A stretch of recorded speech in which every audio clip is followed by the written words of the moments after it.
Radio Raheem here with the Gallo Negro. The Gallo Negro. Gallo Negro, baby. Gerald Washington, that's my first question, man. Where did this name come from? How do you end up being the Gallo Negro? It's the year of the rooster, baby. Gallo Negro comes from my Mexican heritage. My mom's being from Mexico, my father being African American, the black rooster. Something that, if you know anything about roosters, you know that when they see another rooster, they got to defend their turf, you know what I'm saying? So that's how it is when I get in the ring. That's the mentality I got to take. You know what I'm saying? I see Deontay Wilder. I got to flip the switch, man. I got to get him out of there. That's my spot. So, you know, a lot of people will be seeing you for the first time and didn't know that you have Mexican heritage. There's obviously a strong boxing culture in that country. Are you drawing from that culture? Do you feel like you're a Mexican fighter or are you a black American fighter? That's the beautiful thing about me, man. I'm both. You know what I'm saying? My father's from Detroit, Michigan. It's a fighting city. My mom's Mexican, man. She got that warrior heart. And she's the toughest one I know, you know what I'm saying? So I got a combination of everything, man, and I can touch so many people with that, and I'm blessed to be multiracial in this place right now, man, especially now. It's like I'm proud of it, you know what I'm saying? All the drama that's going on in our country, all the stuff that's going on with all the illegal immigrants, man. I'm happy to be Mexican, have a piece of me be Mexican and represent that. So many people in boxing come up from childhood fighting, especially Mexico. It's part of their DNA by the time they become professional, certainly by the time they get a title shot. You took a different path. Do you feel like playing other sports, football, tennis that you mentioned today, these things are assets for you entering the ring, or is it a deficit because you'll be fighting guys who've done boxing their whole life and that's everything that they've done in the sport? I mean, you got to look at Deontay Wilder, man. He didn't box for very long. He made it to the Olympics and he got a medal over there. I only had 14 amateur fights. A lot of people questioned my career and like why I wasn't fighting a certain way, or this guy's so big and strong, why is he backing up away from this dude? Because you get knocked out, you know what I'm saying? You have to understand the science of the ring to be in there, and I was learning on the job. You know, I didn't have all the experience in the world, so I was gaining my experience as I was fighting, man, and I learned a lot of tough lessons. I had a tough fight with Amir Mansour. And it was a big learning lesson for me, man. But I feel like that was the part that turned my career around and let me know that this boxing is not a game. I was looking at it as a game of tag. Like, I'm gonna hit you more than you hit me, and you're never gonna hit me. And, you know, I was playing that game, but you know, I saw this guy that was across the ring from me, man, and this tenacity, he was just ferocious, he's just trying to come get me, and I'm hitting him with everything I got, and I'm like, this dude's bloody and tired, and just like, he's hungry. You can see it on his face, man, and that just changed my mentality. So, okay, now I got to take a different approach to this game, you know what I'm saying? I got to get in here. It is the hurt business, and you do not play boxing, so it just prepared me for this moment. You mentioned Amir Mansour. That was a draw. You felt you won the fight. Yeah. You're entering not only the ring against the world champion, but in his backyard. The judges felt differently in the Mansour fight. Certainly you could see a situation where if you continue to fight cautiously, even box well, but not aggressively, you could lose on the cards. How do you change a style that's so young for Deontay Wilder? If it goes to the decision, how do you beat him on the cards? I gotta be aggressive at the right times. I gotta step to him. I can't just be boxing off the back leg all the time. It's gonna be a combination of everything. I'm not gonna just press him the whole time either. You know what I mean? I'm gonna box him. I'm gonna box him from length, but I gotta step to him inside when I need to step to him inside. Man, I gotta score my shots. I gotta hurt him. I gotta break him down, and I gotta use my size against him. I'm 20 pounds heavier than him. I understand how to use that now. I know how to smell weakness. I know how to see when I hurt somebody or when I hit him with a shot that stunned him. I how to follow it up now. You know what I mean? I know how to put a little pressure on and kind of wear them out. I'm experienced now. You know, like, and a lot of that, I get a lot from the fights, but I get more than that in my sparring. You know what I'm saying? I push myself like, man, I'm tired right now. I got to fight like this. You know, I train myself in my mind to toughen myself and learn how to be comfortable in those uncomfortable situations, man, and work. You know what I'm saying? When you don't want to work, man, you got to work, and you'll easily find out, man, that the other guy's just as tired as you, and he doesn't really want that work. You know what I'm saying? And then you on top, man, and then you just reach another plateau. You're like, oh, I'm about to get you out of there. You know what I'm saying? You feel the power, man. You feel what you can do, and you know what I'm saying, and you go to work, man. So I have all those things now, and now I'm ready to test it. Have you studied Deontay Wilder? Now, the situation here is you're a replacement fight. He's coming off an injury. He got up now for 2 different opponents that he didn't end up having to face. You're the guy that he's going to face on February 25th. We talked about boxing being mental, where you're getting your hands wrapped. Do you have a mental advantage in this fight for that reason?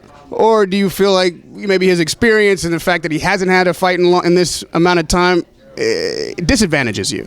I mean, he has way more fights than me. You know, he has 36 knockouts. I got 18 wins. You know what I'm saying? He's like he's far more experienced than me.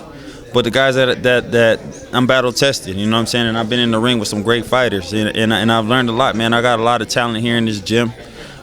We talk and we study and we, you know what I'm saying, we bounce information back and forth, man, and we all help each other. It's not like this is not a gym that's just you just on your own, you know what I mean? We all share stuff. If we think something could help somebody, you know, we share the knowledge, you know what I'm saying? We're not shy with our stuff, man, and it just helps us become better fighters and grow into better, you know what I'm saying, into better fighters, and it helps us a lot. Mentioning the people that you're training with to prepare for this fight, Dominic Brazil being one of them. Yeah. He went over the pond, had a heavyweight championship fight. He comported himself well, but was unsuccessful. And a lot of people consider that a step up of his biggest fight of his career. He didn't quite get across that finish line like he'd like. Did he talk to you at all about that experience or impart any kind of wisdom or advice on you heading into this fight, trying to capture your first world title? Man, we're always sharing information, mostly tactical stuff in the ring. But yeah, you know, I haven't really talked to him about his experience and going over there and like being under the big lights and being on that big stage like that. I haven't talked to him about that, but we just always work together and just share information, man, what we think would work and stuff like that, or how you do this or how you do that. He's a different type of fighter than me. Dominic is a fighter that, you know what I'm saying, he's big and strong, he's tough, you know, he could take a shot, he gonna wear you out, he's gonna step to you like that, whatever man breaks first, you know what I mean, and that's the type of mentality he has, like when he went against Mir Mansour. Me, I'm a different type of fighter, man. I like to stick and move, box, but now I know how to step up and be aggressive at the moments that I need to be. So, you know, I look forward to being in the ring like that, man. I know Deontay Wilder hasn't faced anybody like me. But I know, man, I know all the threats that he brings, you know what I'm saying, but I can prepare for that. He said that this is too much, too soon for you. He respects you as a fighter, but you're just not ready for this competition. And he's already talked about wanting to unify the titles after he faces you, looking past you essentially. You even talked about going overseas and kind of following in Brazil's footsteps of trying to face Anthony Joshua. And, you know, how important is it for you to focus on this fight right here? And do you feel like he's looking past you? Is that a disrespect? I'm not worried about anything Deontay Wilder has to say, man. If he wants to look past me, so be it. But I'm just focused on myself. And I'm focused on my training, I'm focused on my boxing and just learning as much as I can, preparing myself for this fight. I know that if I'm the best fighter that I can be that night, I'm gonna be better than Deontay Wilder. I'm not, you know, I know, we all know what he can do. I can do all that same stuff too. It's just a different mentality that we have. But you guys are gonna see, man. You guys are gonna see. He's faced 37 opponents, knocked out 36. What makes you different? I mean, he's Bermain Severn. He's captured titles. I mean, you know, he's fought the competition that was available at the time, but look everyone needs. That I fought so young in my career. You know what I mean? He wasn't fighting these guys that I was fighting when he had 16 fights. He wasn't fighting on Mir Mansours and nothing like that. But he needed that experience to help him grow, and I needed those experiences as well. But you know what I mean? I had to fast forward my career. You know what I mean? But my life experiences helped me to get in this position now, man. You feel like in your 18 fights you faced tougher competition than in his 37? Nah, I had some good fights in those. And if you look at my first fights, my first 18, 19 fights, if you look at my fights, yeah, they're a lot better than his. So when you look across the ring at Deontay Wilder, having studied him as a fighter, knowing what you can do, what's the weakness there? Where's your advantage? I'm just up here with mine. You know what I'm saying? He's a brute. You know what I'm saying? And he wants to come at you and knock you out. That's fine. You know what I mean? I like to look at fighters like Bernard Hopkins and Andre Ward and Floyd Mayweather. Like, skills pay the bills, man. It's not about all that big and strong. That's not about that. You know what I mean? How do you handle yourself in the ring? Can you defend against that? Can you counter that? Can you take the play? You know what I'm saying? Can you get your shots off? That's what it's all about for me, man. I just gotta. I'm gonna be the best I can that night. And lastly, I saw you hit the pads here. I saw you hit the noodles. You've got tremendous power. You're 6'6", 250. You should have tremendous power. And the noodles seem to be more about agility and speed. What's your greatest asset going into this fight? And you have the power to stop Deontay Wilder, which obviously no one's done to this date. Yeah, but you see him get rocked. Every time he fights, he gets rocked with a little something here and there, man. It's like Mike Tyson, man. Everybody was so scared to fight Mike Tyson. You know, I'm a man. I'm a man just like him. I only fear God. You know what I'm saying? I'm not worried about Deontay Wilder. I'm not scared of Deontay Wilder. I watched the old Lennox Lewis, man. He walking right to the guys, man. They're big and strong. They punching hard. All right, you defend that shit, and you defend it and get back. You know what I'm saying? You give it back. That's what you do. You fight them off. You break them down. You make them back up. You make them put them in positions where they can't throw their power. You got to be smarter than the other fighter. You know what I'm saying? And that's what I understand boxing. I understand the science of it, and I'm gonna go to work, man. I know what my mission is. I know how to go about my work, and I'm gonna go to work for 12 rounds if I need to. And if I clip them, and I am gonna clip them, then I'm gonna get him out of there. I can't wait to. You already seen his little legs wobble. You know what I'm saying?